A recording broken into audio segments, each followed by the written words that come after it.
Okay, post number 5, the recruitment post. So this is the first official real recruitment post. Post number 3, the OMG post, was kind of a soft recruiting post. But what I want you to know is right below this video in the units, there's all kinds of templates and just examples and samples of people's recruitment posts that you can look at and get ideas from. But of course, I mean, when I'm making a recruitment post, you guys, I'm always focusing on, how the business is free and how it's so much fun and how I get to work from my phone, from home, or from wherever I am. Just the freedom that comes with this business. And then I'm also focusing on the free trips, the success trips that we get to earn, and being able to travel around the world to beautiful destinations because of my business. So all those things. But what I suggest is when you are designing a recruitment post, it's better that you just do it than overanalyze and think it needs to be perfect and not do it at all. It's really more just about having fun with it and being consistent. But when you're doing them, I suggest that you focus on making sure you're being authentic in your posts. So what is it that you have experienced, and what is it that excites you and that you want to share with people about your business or your experience and all the great things that we get to say because of the business, right? So be authentic. Make sure that the post looks nice. You want it to be visually appealing. Make sure to have at least one image, I would say, on that post to draw in their eye. And then again, to draw them in and attract them, you want the post to not be too long in length. So keep it kind of short, concise, and to the point. That works really, really well. Don't have one chunk of text. Divide it up at least. Have some spaces in there if you do have a few points that you're trying to make or a few things you're trying to say. Okay, so that's some ideas of how to do them. Now, here's the thing about recruiting posts.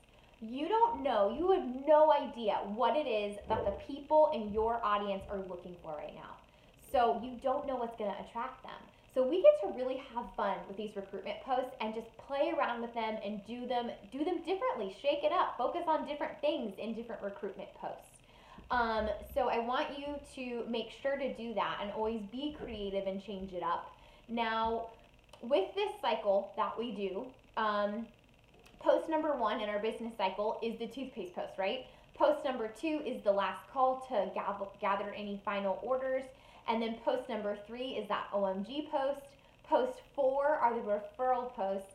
And this post number 5 is the recruitment post, the 5th post in the cycle. Now, now that you've done your first 2 posts, what you're doing from this point forward is I recommend that you do the first 2 posts, post 1 and 2, twice a month as a new person.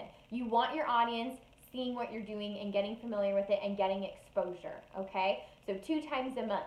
But with recruiting posts, what's so cool is what we have found that works is that you do 1 a week, so up to 4 a month of these recruiting posts. Now, the referral posts, of course, that's on other people's timelines, so you can do as many of those as you want throughout the month. We recommend at least 2 a week.